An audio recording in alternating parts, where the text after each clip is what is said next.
when the historic Indian Agency House was built in 1832. The Fox, Wisconsin portage was part of a vast prairie landscape, interspersed with occasional hardwood groves.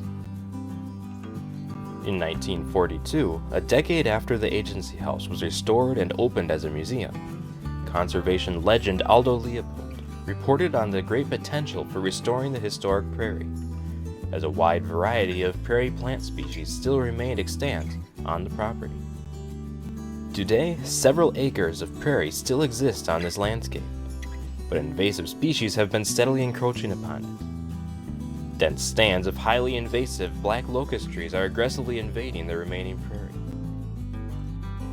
Over the past several months, volunteers have put in massive hours of hard work to transform roughly 2 acres of black locust woods back into prairie.